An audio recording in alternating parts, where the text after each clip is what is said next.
You are listening to the Doc Malik podcast. This show is 100% independent and fully funded by listeners like yourself. So, if you wish to support Ahmed in all that he is doing, then please subscribe to his channel on Spotify or his Substack. Or simply buy him a coffee with a one-off donation, links to which can be found at drmalik.com. Now, let's get on with the show.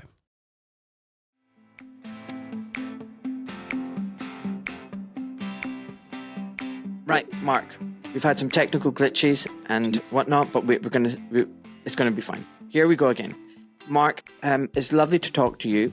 I was saying to you earlier, I didn't know about you up until a few weeks ago, or any of your colleagues.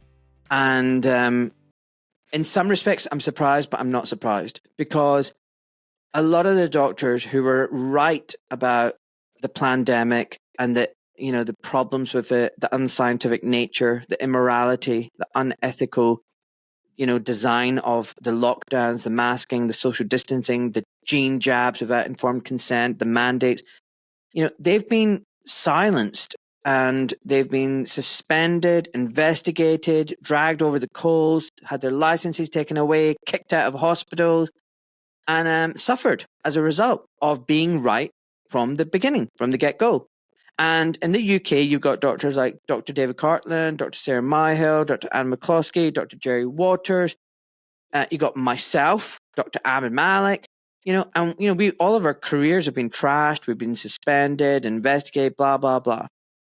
But interestingly, in the UK, there's two doctors who were promoting the gene jabs on TV or on the Daily Mail and telling people, take the shot. And they were a big part of, getting people to take it.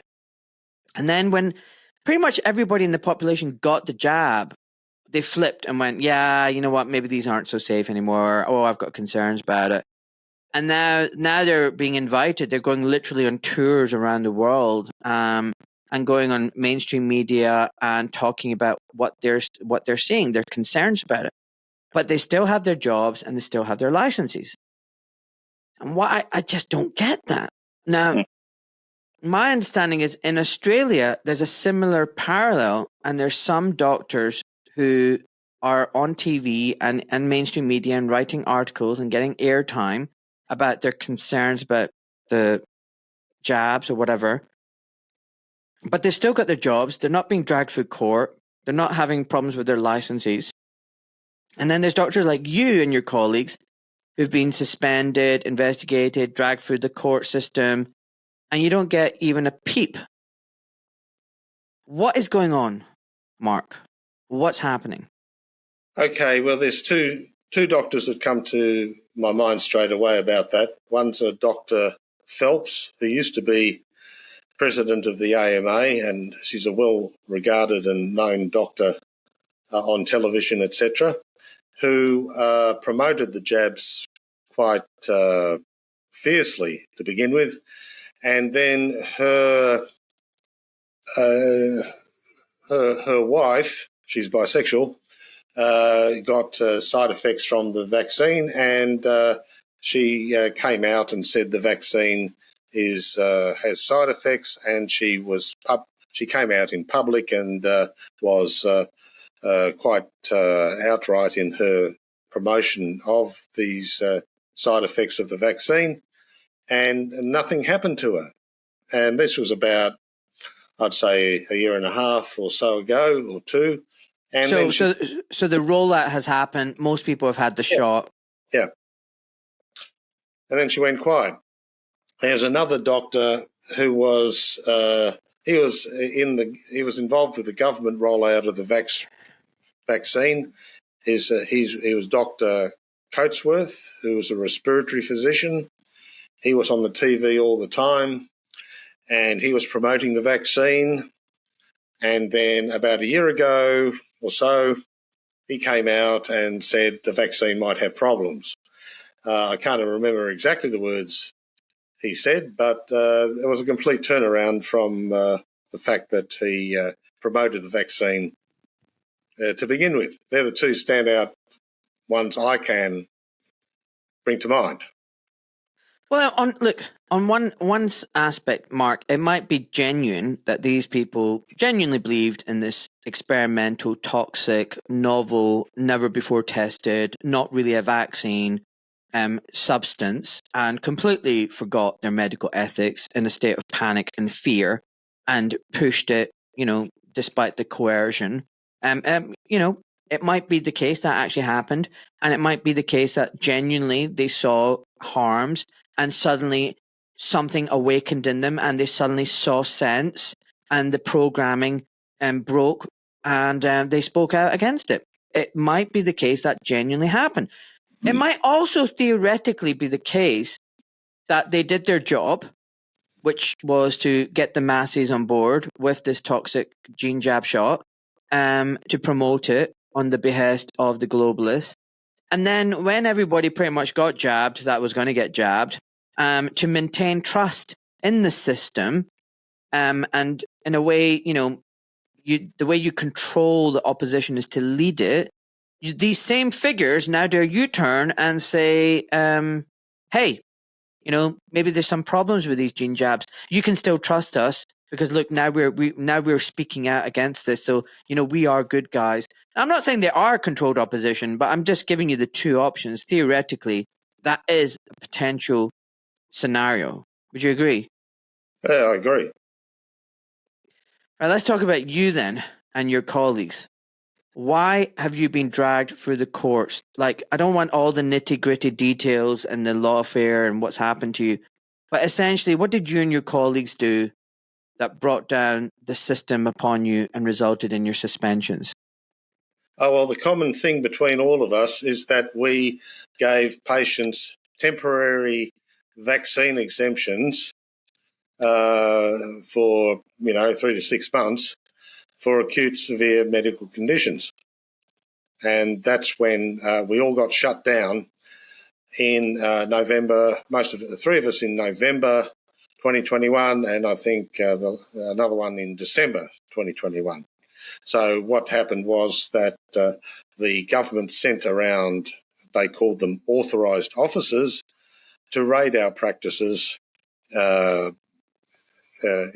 our practices, in my case without a warrant, and force us and then give us a shutdown notice. And then shortly after, the medical board suspended us. When I say shortly after, I mean in the next day or two. Wow. So hold on 1 second. Did you go on social media and say to people, don't take the jabs, it's dangerous, it's weird? Well, I was on primetime television at the time, and it was on the raid at my surgery was broadcast of the authorised officers that entered my surgery without a warrant, and they demanded I hand them over all the medical records of the patients that I gave exemptions to, and they weren't going until I did. And no, I mean before the raid, were you on social media warning people not to take the jab? Were you raising any concerns? Were you doing anything? Did you have a social media profile? I had, not a big social media profile. I did go to a couple of rallies, and I expressed my concern that the vaccines were not fully investigated. There was minimal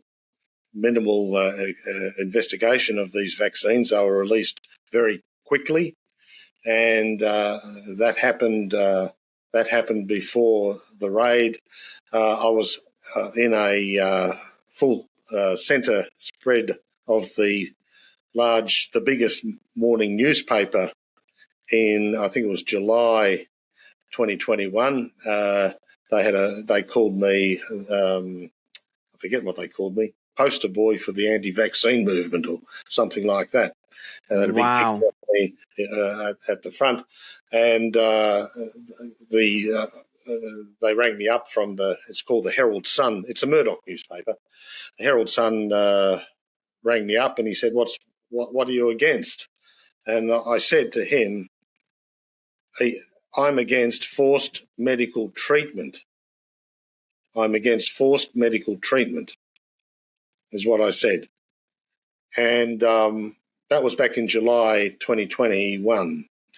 So that was my main message, forced medical treatment, right from the start. Now, I'm a general practitioner. I've got a lot of experience with infectious disease, gave a lot of vaccinations and stuff like that. But I didn't like the idea of forced medical treatment for a vaccine that's only just been developed in the last 12 months. And already at the time I did that interview in the middle of 2021, there was significant evidence that these vaccines had more side effects than all the other vaccines put together. That's on the VAERS database in America, and I think also on I think it's called the yellow card system in your country. Yeah? Yeah. And there was a stack of evidence there, more than all the other vaccines put together, and this rang alarm bells in my mind. I've got a practice that I've been 35 years a GP. Practice actually started by my parents back in 1956. I've got a long association with the community. I want to protect the community. I didn't like the idea of these people giving untested medical treatments to people, and a lot of people were dreadfully scared of these medical vaccines, terribly scared, to the point of being suicidal. And so I gave them 3 monthly medical exemptions, saying they should not have the vaccine because they suffered from acute severe medical condition, which is actually in most cases severe anxiety and depression due to the threat of the vaccine. They were mentally traumatized because either they had to have the vaccine. I don't know how it was in the United Kingdom, but this is how it was in Australia. If you didn't have the vaccine in Australia, you lost your job, so you couldn't pay your mortgage and your children would have anything to eat. That's how it was. Mate, we had that mandate business coming in 2022, and they announced it in December 21, and every healthcare worker, not just initially, they kind of made it look like it was frontline healthcare workers. That was a load of bollocks. It was every private and public health institution, hospital, clinic. It was all the administrators, managers, porters, cleaners, cooks, anyone coming into the groundskeeper, any contractor, anyone just coming in to do contract work had to be jabbed up. And I was absolutely terrified. I thought I was going to lose my 25-year career. I thought I was going to lose my ability to keep a roof over my head. I was under so much stress. I couldn't sleep. I was going on marches and protests. I went on GB News to talk about the mandates. And all my colleagues and nurses, who were mainly nurses who didn't want to get jabbed, were the same. It was a horrendous time. So yes, I can understand the stress and what was happening. And I found, by the way, the newspaper article, but I can't unlock it because it's behind a paywall. heraldsun.com.au, anti-vaccination doctors, dangerous COVID claims exposed. Yeah, that's the one. 5th of June 2021, a Melbourne doctor was used as a poster boy to promote the last weekend's chaotic city rally against mandatory vaccination. That's right. Dude, you're a legend. You're a hero. No, I didn't set out to be a hero or a legend or anything like that. I was just trying to protect my patients, to tell you the truth. Well, you are. Well, thank you. But my main thing was to protect my patients, and they were terribly traumatized, very traumatized. Heaps of horror stories. The sad thing was that no doctors gave out medical exemptions in Victoria, apart from myself and my other colleagues who I've mentioned to you. And that's how they got us. They just sent the officers around to shut us down. So we were. So you were already on the radar. They knew about you, right? Yeah. And this was a way to get you, right? Yeah, that's okay. Right. So and these other colleagues of yours, were they in the same practice? No. They were. They're all GPs, long-standing GPs. One One of them, she's she's very long-standing. I mean, she's getting towards the late 70s. She's been working as a general practitioner for 50 plus years, and the other two similarly not that far advanced, but like me, many years in general practice. One's a country doctor, and the another one in the other side of town. All similarly motivated by protecting their patients from an experimental treatment, which they did not want to have, and most of them had very severe psychological damage. When I had the opportunity and I asked them, 50% of them admitted to suicidal thoughts. Well, the funny thing is, I would say even medical exemptions are wrong.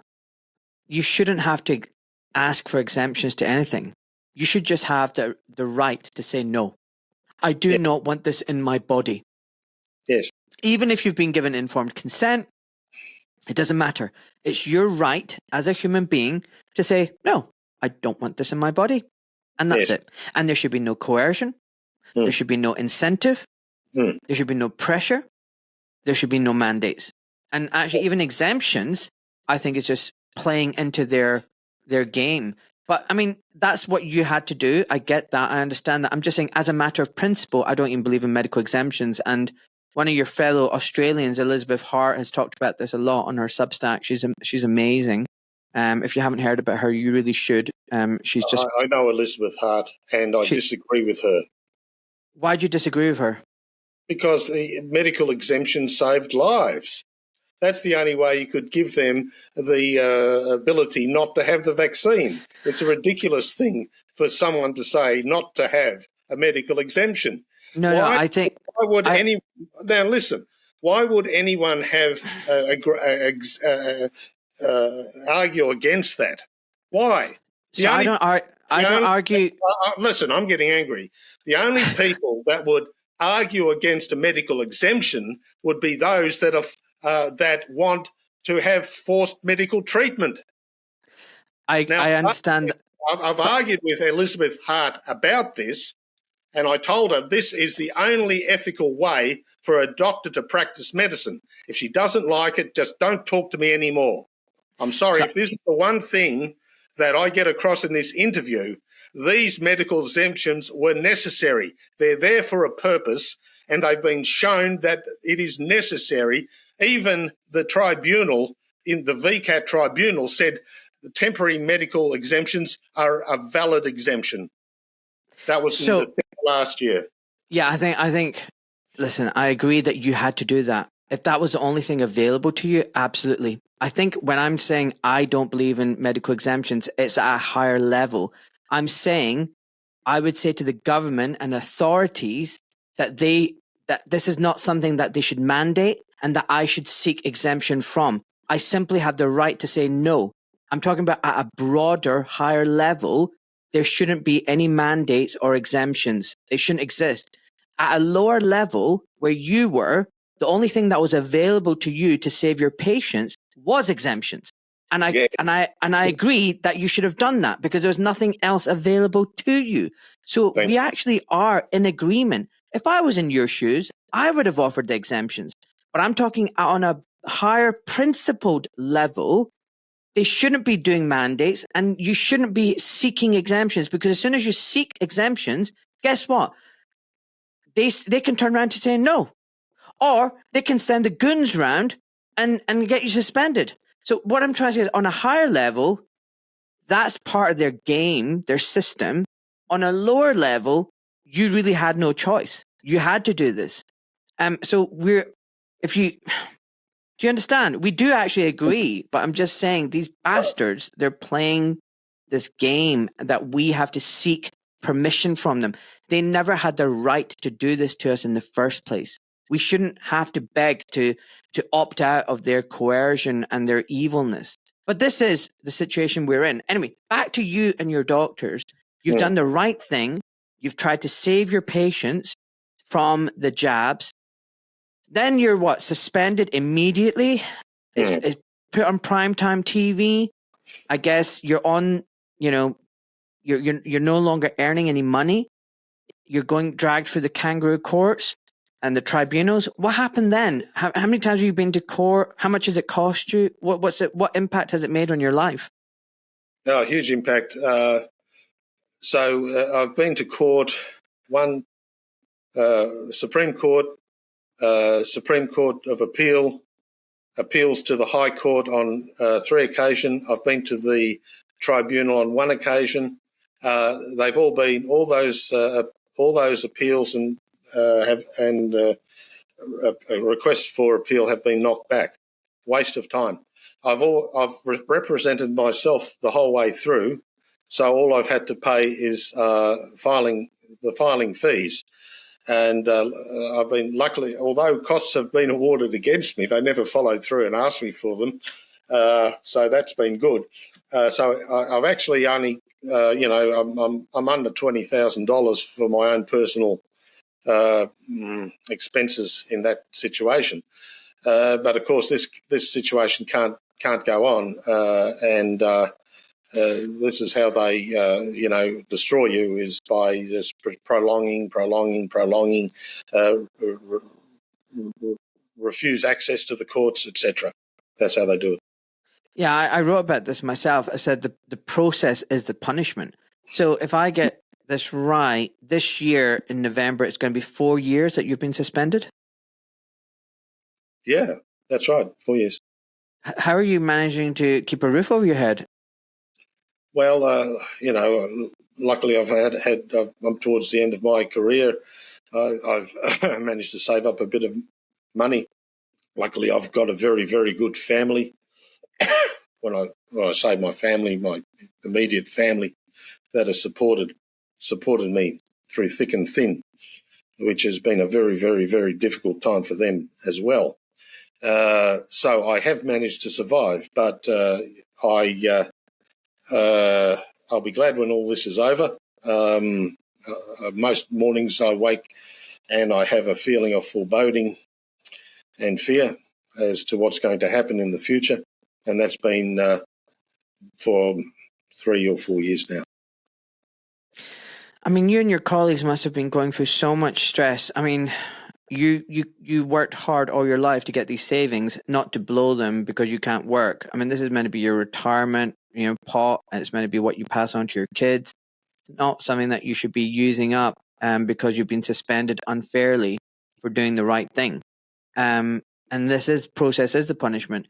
I mean, you also want your reputation. You don't want to be known and disgraced, because that's another thing that there's a habit of what they do in the UK, and I'm sure globally, that your name gets plastered over the papers, and it's always couched in a way that's very unflattering. The anti-vaxxer, the horseworm, dewormer, pusher, or whatever it is that they do. And part of it is to discredit and disgrace you. And I think much of it is to warn other doctors that if you speak out against the system, this is what's going to happen to you. Do you feel that that's what's happened to you? To tell you the truth, I've had an amazing amount of support on the ground. The only criticism I've had is on the mainstream news. But on the ground, when I walk around in my suburb where I practice, I will get 4 or 5 patients, ex-patients, people come up to me every day and congratulate me. Everywhere I go, I find this. Even today, I ran into people that would come up to me and congratulate me. There is a lot of latent support I've found. I don't suffer from that. What I really find loathsome is how the authorities and the government have treated the Australian public and the medical profession, and that is unforgivable. Have you had any support from your medical colleagues, your doctor colleagues? Because after a long career and as a GP, you must know so many doctors. Have anybody reached out to you and offered sympathy or support? On a personal level, yes. In fact, I haven't had anyone criticise me. On a personal level, yes. When they meet me face to face and I look at them eye to eye, no one criticises me. Well, how can they, really, when you think about it? There is a latent support.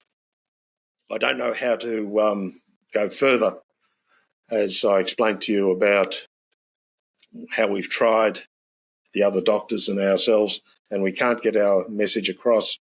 So it was great that you contacted me, Ahmed, and gave me the opportunity. I really appreciate it. Well, my pleasure. And we're going to read your letter out. I want you to read it out. So one of the things is you were telling me that you know someone in the media who's also an editor for The Spectator Australia. Yes. And I get the feeling that you weren't friends, but you knew each other quite closely. Am I right? Reasonably closely. And this has been over a period since, let me think, since 2021. And I don't want to go into the nature of the relationship, but we had spoken to each other over the phone, for example. But anyway, yes, that's correct. And it was a disappointment to me to have an opportunity to disclose my concerns on a program that it's the Outsiders on Sky Channel, well recognised, well viewed, and just been blocked without any response. I found that I didn't understand it. So did this guy Rowan Dean? Did he invite you onto his show, or did he ever discuss having you on the show? What happened? Well, I sent him an email to begin with. That was before Christmas, saying I'd like to come on your show. I've got some other doctors that would like to speak, etc. And on these topics. I didn't specify the topics in detail, but, on topics pertaining to COVID-19. And he said, oh, no worries, great to hear from you. Please contact me at the end of January when we start the program again. So at that stage, I sent him a letter and saying, here is these are the things we want to discuss. It's up to you whether you want to discuss them with us or not. But we're looking forward very much to going on your show. And after that, I gave him the letter, and after I gave him, that was about a week ago, I heard nothing, and then 4 days later, I sent him a message, and still no reply. And it was obvious there was not going to be a reply. So I don't make any judgment as to why this has happened, but it seems to be there was a complete about-face here. Well, I would say, one, keep pushing on that front. You never know. Let's give them the benefit of the doubt. What's going on in their situation? You never know. I've got a roof that needs fixing, and my roofer disappeared for like 5 weeks. And I was like, what the hell? Like, the first roofer disappeared, the second roofer's now disappeared, and the second roofer then suddenly got back to me saying, I'm really sorry, I had a major health scare and a cancer scare. I'm back now. So you never know. Give this guy a benefit of the doubt, but, it might be that he's done a 100%, 180-degree U-turn. Can we read out the letter that you sent? And is it possible for you to read this letter out? Because I think it covers so many topics, and I think it's brilliant. I'm going to share the screen, but if you don't mind reading out for me, that would be brilliant. Sure. Okay. I'll just. I've discussed with the other doctors, and I've got their permission to use their names. Okay. And to send you this letter. So it goes to Mr. Rowan Dean, Sky News. Dear Rowan, thank you for considering having us on Outsiders. It is an honour and a privilege in view of the work you have done on this show for us, on this issue so far. I wish to present a background brief regarding We4 Doctors and the cause we stand for which is the freedom for Australians to choose their medical treatment. We fear this is now totally controlled by our, in quotation marks, government. We would like to present our views on your program at your discretion, of course. The doctors, and then I'll list the doctors. There's Valerie Pears, who's been in practice for 50 years. Duncan Syme, he graduated in 1987. He's practicing in the other side of town of Melbourne, eastern suburbs, for many years. There's myself, graduated in 1981, general practitioner in Melbourne since 1985, and another doctor who's a country doctor, graduated in 1995 from Colac in the town of in Western Victoria, country town. None of us have had any adverse legal findings by APRA. We were all suspended between November 2021 and December 2021 regarding COVID-19 for professional misconduct and being a danger to the public, as detailed below. We believe the core principles of medical ethics have been violated by the government's response to COVID-19. We felt compelled to act in each of our individual patients' best interests by providing them with our honest medical advice and treatment, and this is the reason we were all suspended. The right to bodily autonomy, that is the right of a patient to accept or refuse a medical treatment, has been violated due to the vaccine mandates, which effectively forced patients to have a medical treatment against their will, and we have been suspended and vilified for doing our duty to our patients by providing valid medical exemptions for this treatment. The right to voluntary informed consent has been violated. We have been censored and suspended for providing important medical information to our patients if that information did not conform to government directives, even though there is much evidence which has now become apparent regarding the ineffectiveness and harmful effects of the COVID during the COVID pandemic, of face masks, lockdown, and COVID treatments. We believe this censorship has harmed patients as well as putting the doctor at odds with their prime directive, first do no harm, which we all know. The government and its bureaucracies have intruded into the doctor-patient relationship, which should be independent of government control. We believe government has no right to intrude into the doctor-patient contract, which is protected in Australia by Section 5123A of the Constitution and also by contract law. That contract is breached by fear, duress and coercion. Such was the case in COVID, as many patients presented for COVID treatments solely to keep their jobs. Constitutional protections are not derogated by emergencies. Unfortunately, most doctors and the public at large are ignorant of these legal protections, but this has to change, as they are key to maintaining an ethical stand against such breaches, thus damaging professional standards built over time immemorial. This has resulted with our government and their authorities having monopoly control over medicine with regard to the medical information and treatments which are permitted, with a threat of loss of livelihood or other severe penalties to both the doctor and the patient, resulting in medical tyranny. We believe public officials and politicians should be accountable for these decisions that breach the ethical code of medicine. If we fail to do this, we risk this being repeated. We also appropriate punishment for treachery and treason, such as conspiring against the public and lying in public office proportional to the damage that has been caused.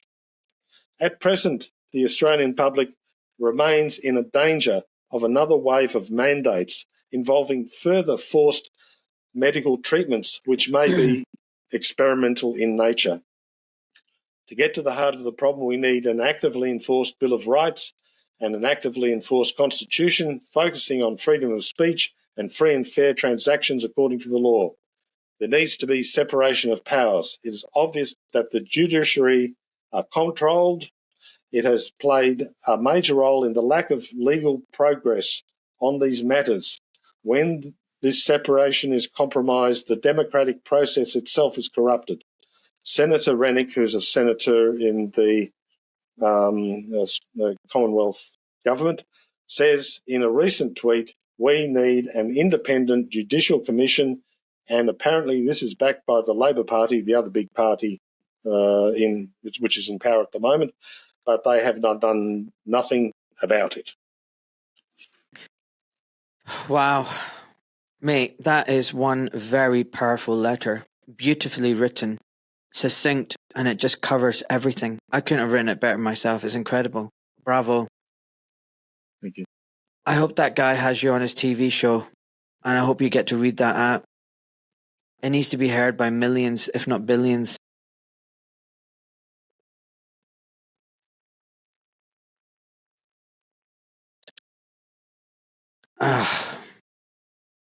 And the thing is, I know it's Australian.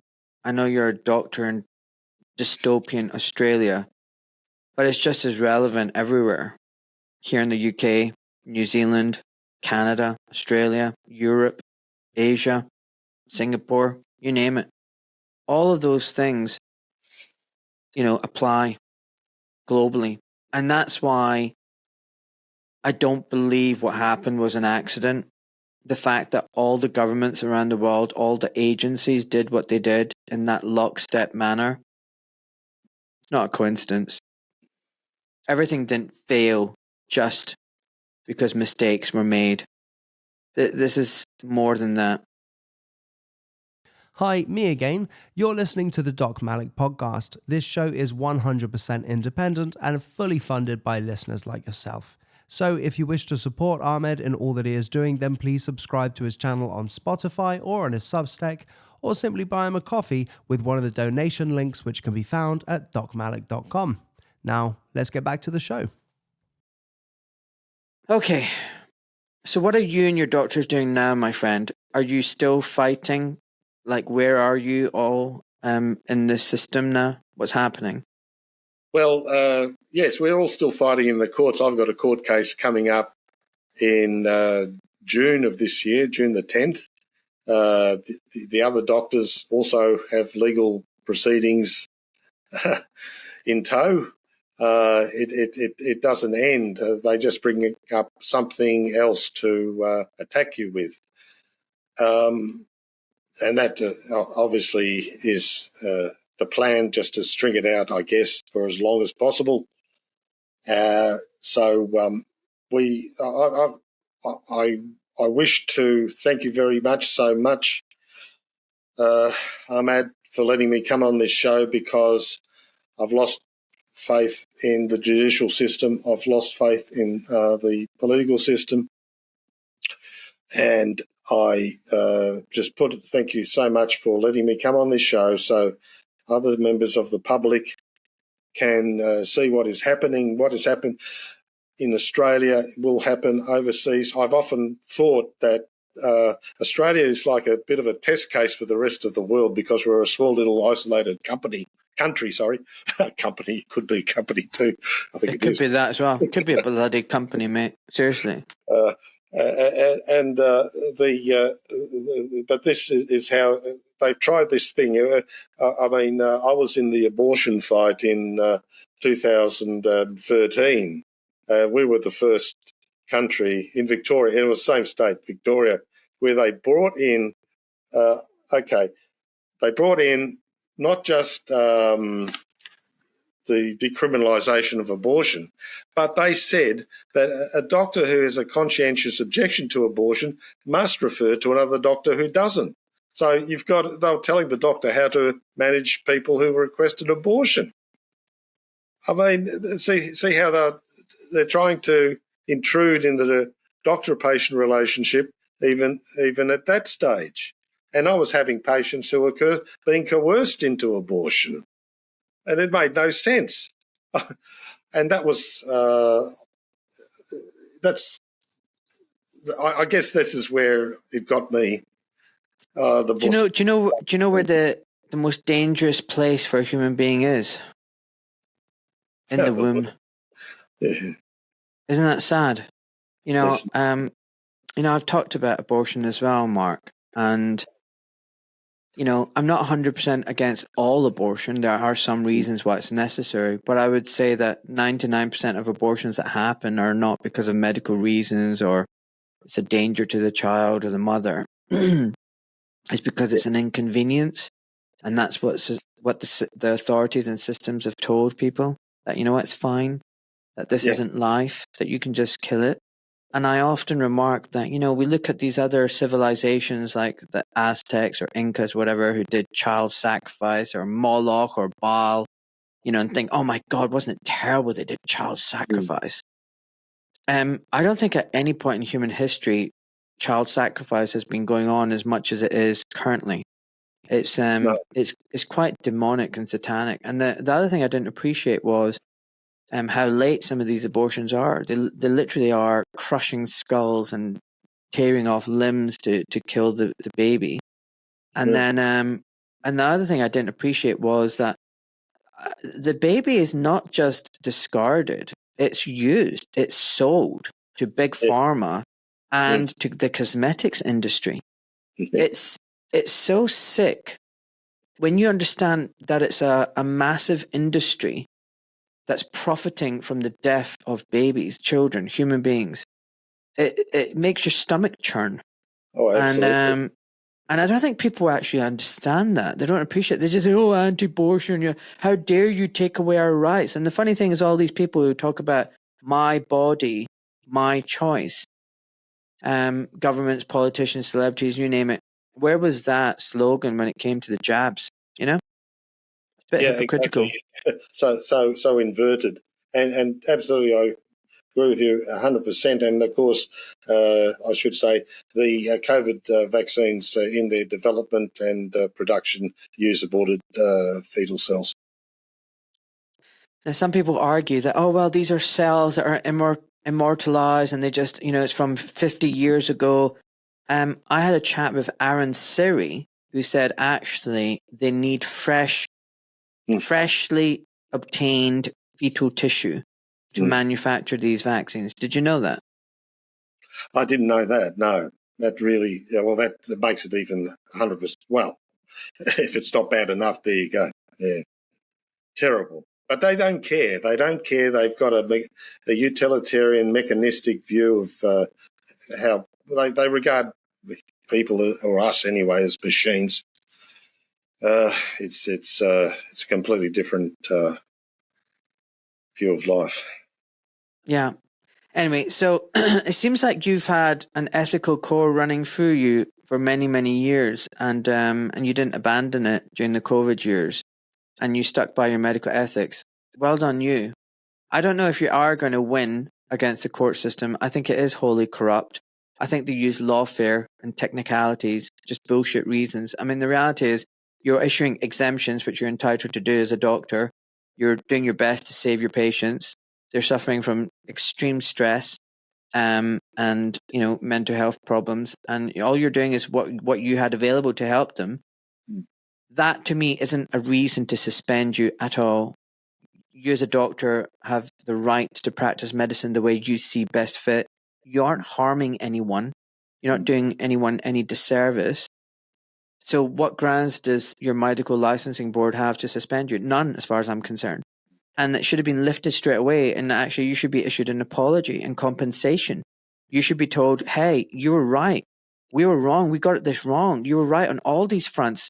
Medical ethics, choice, freedom, mandatory vaccinations is wrong. It's an anathema to choice and informed consent. Here you go, Mark. Here's a compensation, multiple millions. Forgive us. And now can you please head up the Australian Medical Association? Can you please talk to all the doctors and remind them what medical ethics was? Here's an honorary title from the king. Blah, blah. Here's a Medal of Honor. Whatever. I mean, that's what you guys should be getting. And in a normal world, you would expect that. But in this dystopian, inverted clown world, you can't even get airtime to air your views and your beliefs, which I just think is incredulous. It's very sad. It is very sad.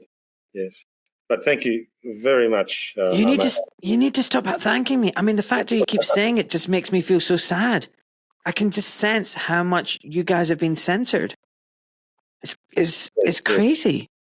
Yeah, I think we've been very, very much worse. Australia could be the worst part, maybe worst place in the world for this. I don't know. So this is what I mean. Like, and those other doctors that are getting airtime, do they talk about any of these other issues the way you do? Do they talk about the government corruption, the corruption of the judiciary, the capture of the media and the regulatory bodies? Or do they just stick to a very narrow remit and say, oh yeah, these jabs are potentially got adverse effects? Do they ever say, oh yes, we should never have mandated it and this was coercion, there was no informed consent? Do they ever talk about that kind of stuff? Or is it a very tight, speaking subject matter that they focus on? Yes, you're correct, Ahmed. They talk about the vaccine, specifically with the dangers of the vaccine, and I've had numerous arguments with them saying, listen, this is bigger than that, because if you don't stop the forced medical treatment of people, they can just bring in another one or another medical treatment. Imagine if they brought back frontal lobotomy. I mean, that's unbelievable. There could be any medical treatment. It's got to be stopped. And what do these people say when you have these conversations with them? They don't respond. Oh, well, I brought it up to the politician. And I said, "Listen, you've got to stop forced medical treatment." He said, "Look, I've got a thing in Parliament I want to put up. It's and he never did anyway. I want to oppose. I want to support conscientious objection." I said, "Well, look, that's all very good, but listen." You've got to prove you've got a conscientious objection. It's much better just to say forced medical treatment. No forced medical treatment. End of story. Forget about conscientious objection. Then you got to try and prove you got a conscientious objection. You get down a legal wormhole. He said, he said, yes, I know that, but this is his answer. But I wouldn't get the support in Parliament if I did that. This is what I'm trying to say. Like, as soon as you give them the power to say yes or no, they've won. And that's what my original argument with the mandates, the exemptions was. As soon as you're seeking permission from them, they've got power over you because they can say yes or no. Individually at your level, you have to offer the exemptions. But at the higher level, no forced medical treatment. You don't need permission to get from them to say, okay, on this occasion, no. These people are scumbags. They're evil mother. They have no right to inflict any of this over us. Do you know what I mean? Yes, I do. It's wrong. It's just goddamn wrong. Mm. And, I really, like you said in your letter about the damage to the medical profession, I really fear that it's already happened, mate. And that was in itself deliberate. They wanted to destroy trust in the medical profession because that's how they can replace us with physician assistants, with AI. Because you know what? These doctors, they don't know what they're talking about. They're a bunch of idiots. They don't know anything about medical ethics. You know what? It's better that you go and see an AI computer who's going to be responsive, immediate, listens to you. And, it can't be worse than a goddamn, unethical doctor. I mean, honestly, I see the death of the medical profession, literally. But, you reap what you sow, don't you? Yes, you're right. They're trying to destroy the medical profession. Well, at least from where I sit anyway, general practice as we know it. So they can't, general practitioner can't give his honest opinion. And they're trying to, they're bringing in nurse practitioners, and they're also in Australia, they're training pharmacists to do diagnosis, you see. So they're trying to offload all these patients to pharmacists, nurses. I'm not saying they're not any good, but there's no medical ethics there. They'll be much easier to control them. The government will have much easier ability to control them. It's the same here. Yeah, same here. Yeah. It's the same here. So basically, with the in a nutshell, what happened to the medical system was, all the doctors are indoctrinated. They go through trauma-based mind control through med school. They get beaten down for the exams and the sleepless nights. And then they get written over with the new code and new programming. They get laden with debt. They are herded into groupthink and professional hubris and arrogance. They are told to follow policies and guidelines, not to critically think, not to question. Examples are made of any doctors who, stray out of line, like Dr. Andrew Wakefield, like you, like me, which is a warning to other doctors to shut up and just do as you're told. And then the doctors are captured, mentally, psychologically abused. And then as if that's not enough, as if the evil ones haven't got enough, then they go, wow, there could still be some pesky Mark Hobarts and Dr. Billy Bays and Dr. Ahmed Maliks around that can cause us a bit of trouble. Let's dumb them down even more. Let's brainwash them even more. Let's have them even more dependent on the state and the government.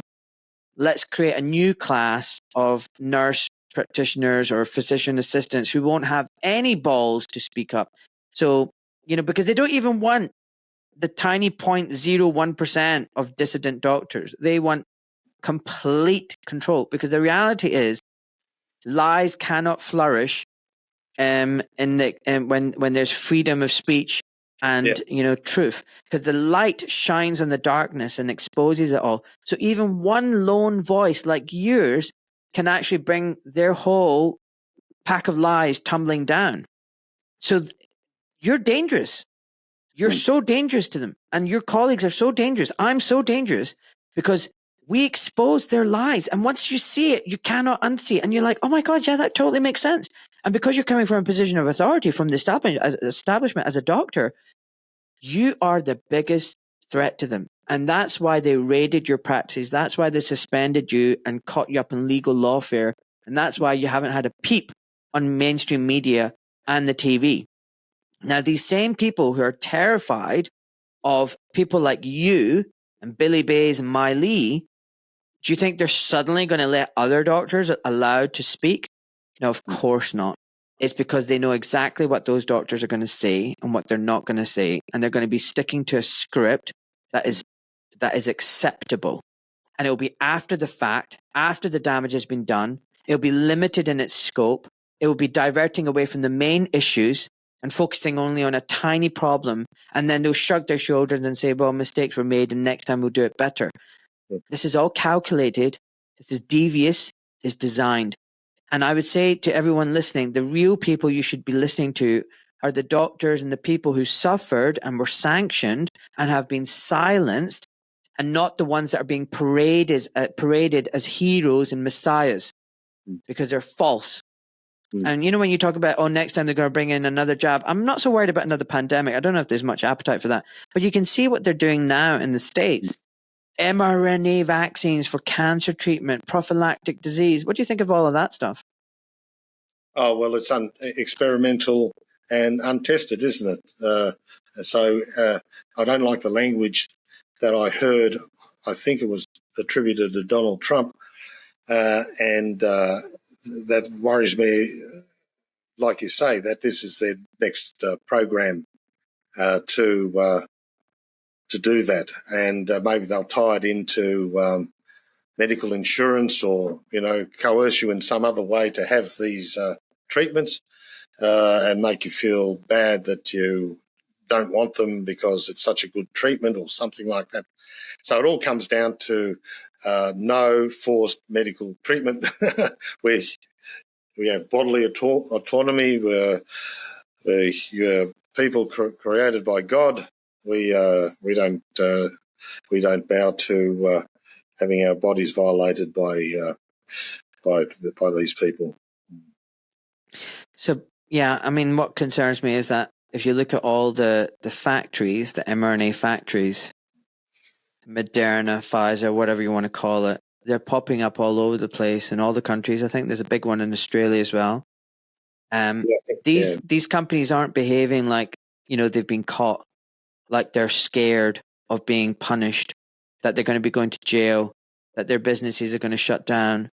And these companies, as far as I'm concerned, are extensions of the Department of Defense. And they're basically agents of the government. And it's really concerning to me. You know, there was a guy in front of Trump just a couple of days ago saying, we've bought 2 billion doses of COVID vaccines and we should buy shares in the company so that we can profit from them. And I'm like, what? And what's bizarre is these COVID shots clearly have created, you know, a rise in cancers. And the thing that caused the rise in cancers is now being rebranded and retouted as a cure for cancer. I mean, you couldn't make this stuff up. I mean, it's such a clown world that we're living in. It's insane, don't you think? Yeah, well, that's right, and it goes too quickly, doesn't it? That to follow a normal medical development of any treatment takes a long, long time. It just doesn't happen in a year, does it? It takes a long time, and it takes a lot of thought, and you've got to have a placebo trial and all that sort of stuff. You just can't go out and do it. But that's what rang the alarm bells for me with the vaccines, anyway. Definitely.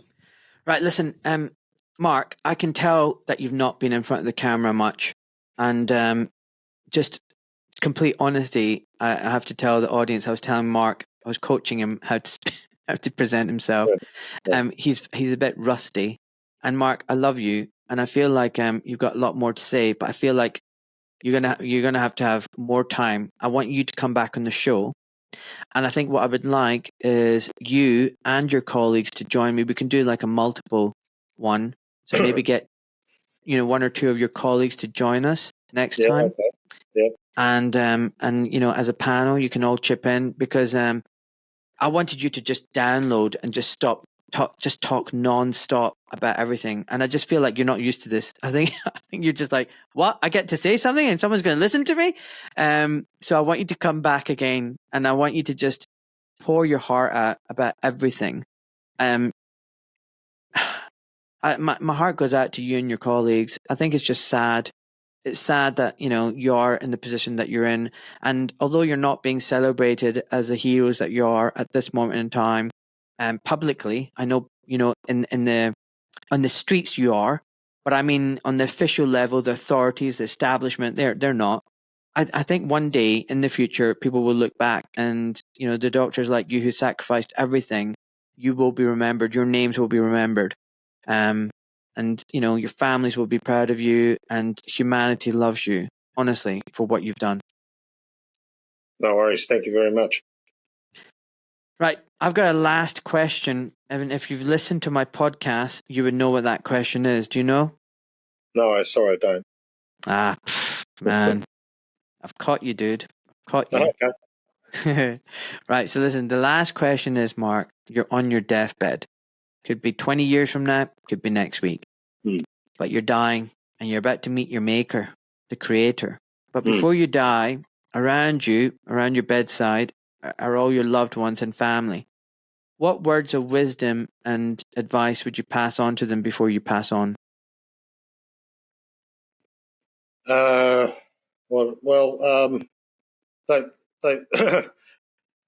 I don't think I need to say anything, because I've done it, to tell you the truth. They've seen what I've had to go through, and I wouldn't, if they haven't understood what I'm about by my example, by what I've done, there's nothing more that I could say. Well, then tell us, the audience, what would you say? What would be the words of wisdom and advice that you would tell us? We haven't heard it, so let's hear it from you. Oh, okay. Well, I'll put it bluntly, I suppose. I'm a Catholic. I follow the Catholic faith. I believe that what the Catholic faith teaches is 100% true as far as Jesus Christ, what he said. I think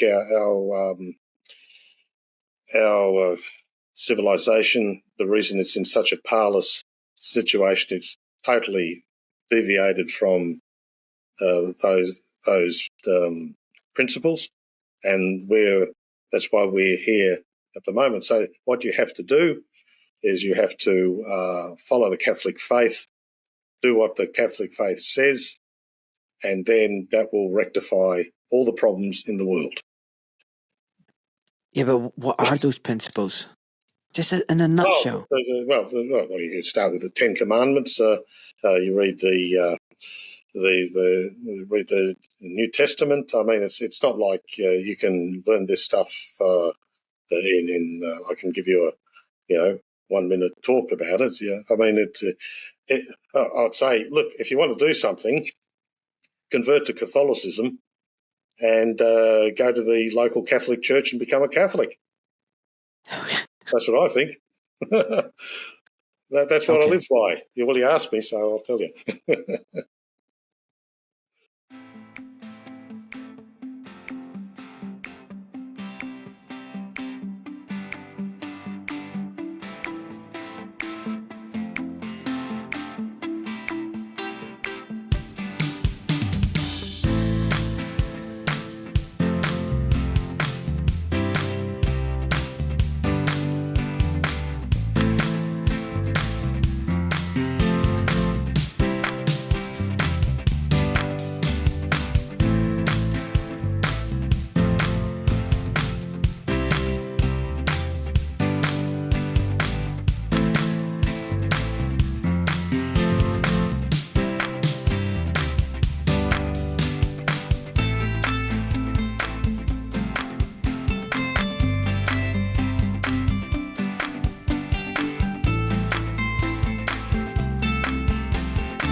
I, Ahmed Malik, am a private civilian protected by the Geneva Convention. My Substack, social media posts, and podcasts are my personal experiences, observations, and opinions. This information is for educational purposes only. Although I am a doctor, I am not your doctor, and I am not providing medical or legal advice to you or to the wider public. I am not licensed or registered with the GMC or any other licensing board. The responsibility for the interpretation, due diligence, and use of the information from my Substack and my podcast lies with you, the viewer and/or listener. Please do your research and use your discernment. It is not my intention to harass, intimidate, offend, defame, conspire, blackmail, coerce, or cause anxiety, alarm, or distress to any man or woman, and the information presented here is done so with peaceful and honourable intentions. Enjoy, folks.